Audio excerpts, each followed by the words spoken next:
বন্ধুরা, আজ তৈরি করেছি কাঁঠালের বীজ বা কাঁঠালের দানার ভর্তা রেসিপি।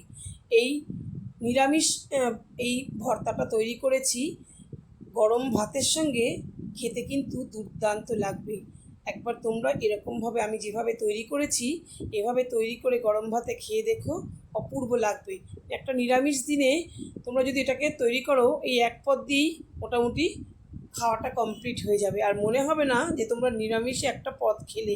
এতটাই সুস্বাদু আর এতটাই টেস্টি তৈরি হয়, অনেকটা ভাত কিন্তু তোমরা বেশি খেতে পারবে, ভালোও লাগবে। আশা করি রেসিপিটা তোমরা পুরোটা দেখবে। তাহলে চলো দেখা যাক। এখানে নিয়েছি দেখো 1 বাটি মতন কাঁঠালের বীজ। কাঁঠালের বীজগুলোকে আমি কাঁঠালের থেকে বীজগুলো নিয়ে সেগুলোকে একটু ভালো করে ধুয়ে জল ঝরিয়ে ঘরে এমনি বাটিতে রেখে দিলে কিন্তু এরকম ফাটা ফাটা হয়ে যাবে। দুদিন রাখলেই, রোদে দেয়া না হলেও এরকমভাবে কিন্তু শুকিয়ে যায়, শুকিয়ে এরকম গাটা ফাটা ফাটা হয়ে যায়। তখন বুঝতে হবে যে এটা ছাড়ানো যাবে খোসাটা।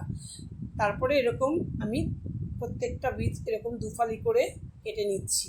দুফালি করে কেটে নিয়ে কাঁঠালের খোসাগুলোকে আমি বীজের খোসাগুলোকে ছাড়িয়ে নিচ্ছি। এরকম করে আমি সবকটা বীজ আমি দুভাগ করে কেটে খোসাগুলোকে এরকমভাবে ছাড়িয়ে নিয়েছি। প্রত্যেকটা বীজ আমার ছাড়ানো হয়ে গেছে দেখো। এবার আমি খুব ভালো করে এগুলোকে জলে ধুয়ে একটু ভিজিয়ে রাখবো কিছুক্ষণ। তারপরে আমি প্রেশার কুকারে সেদ্ধ করে নেব একটু।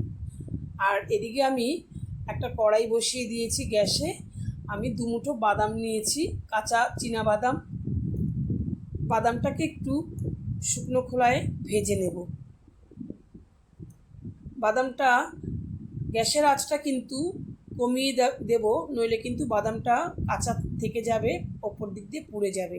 বাদামটা ভাজা হতে হতে এখানে প্রেশার কুকারে আমি দেখো সেদ্ধ করার জন্য নিয়েছি কাঁঠালের বীজগুলো, আর খুব ভালো করে ধুয়ে নিয়েছি। তারপর একটু নুন দিয়ে আমি এটা সেদ্ধ করে নেব। ওইদিকে বাদামটাও আমার ভাজা হয়ে গেছে দেখো, গাটা ফাটা ফাটা হয়ে গেছে, তার মানে বাদাম ভাজা ভাজা হয়ে গেছে। এবার আমি বাদামটা নামিয়ে রেখে এখানে প্রেশার কুকারটা বসিয়ে দিলাম। গ্যাসের আঁচটা কিন্তু আবার বাড়িয়ে দেবো। প্রেশার কুকারে 2 থেকে 3টে সিটি দিলে পরেই মোটামুটি নরম হয়ে যাবে দানাগুলো। এদিকে বাদামটা কিন্তু ঠান্ডা হয়ে গেছে, এইটাকে আমি শুকনো অবস্থায় গুঁড়ো করে নেব, তারপরে জল দিয়ে পেস্ট করে নেব। আর বন্ধুরা, আমি এখানে নারকেল দিয়েছি, তার সঙ্গে পোস্ত দিয়েছি, কিন্তু স্কিপ হয়ে গেছে সেটা। এটার সঙ্গেই বেটেছি দেখো তোমরা। শুধু বাদাম বাটলে কি এতটা হয়? আমি নারকেল নিয়েছি, তার সঙ্গে পোস্ত নিয়েছি। তোমরা কিন্তু নারকেল বা পোস্ত যে কোনো একটাও নিতে পারো, বা নারকেল না থাকলে শুধু পোস্ত দিয়েও কিন্তু বাদামের সঙ্গে নিতে পারো। খুব দুর্দান্ত লাগবে কিন্তু খেতে। আমার এরকম হয় না এক এক সময় স্কিপ হয়ে গেছে, হয়তো ভিডিওটা চালুই করিনি আমি যখন নারকেল পোস্তটা দিয়েছি। এবার আমি দেখো কাঁঠালের বীজগুলোকেও কিন্তু ঠান্ডা করে নিয়েছিলাম, প্রেশার মিক্সিতে কিন্তু বেটে নিলাম। দেখো বেটে নিয়েছি, একটু দানা কয়েকবার আমি ঘুরিয়ে নিয়েছি মিক্সিতে, তবু একটু দানা দানা আছে। দানা দানা একটু থাকলে কিন্তু ক্ষতি নেই, মুখে বেশ নারকেল বাদামের মতন গোটা গোটা থাকলে যেরকম পরে মুখে খাওয়ার সময় খুব ভালো লাগবে খেতে। অল্প অল্প দানা দানা, আমি চাইলে একদম পিষেও নিতে পারতাম, তো মুখে একটু দানা দানা পড়লে খেতে ভালো লাগবে জন্য আমি একটু একটু দানা রয়েছে, আর পেস্ট করলাম না। তারপরে আমি দেখো এই যে নারকেল, পোস্ত আর বাদাম যে পেস্ট করে রেখেছিলাম সেটাকে কিন্তু আমি মিশিয়ে দিলাম। মিশিয়ে কাঁঠাল দানার সঙ্গে কাঁঠাল দানার পেস্ট আর নারকেল পোস্ত বাদামের পেস্ট একদম একসাথে মিশিয়ে নিয়ে তার সঙ্গে নুন আর চিনি মিশিয়ে দিলাম, আর দিয়ে দিলাম সামান্য পরিমাণে একটু হলুদ। আমি তার সঙ্গে দেখো বন্ধুরা, আমি ওই নারকেলের সঙ্গে নারকেল পোস্ত বাদামের সঙ্গে আমি একসঙ্গে কাঁচা লঙ্কাও বেটে নিয়েছিলাম। ওই ভিডিওটা স্কিপ হয়ে গেছে বন্ধুরা, ক্ষমা করো।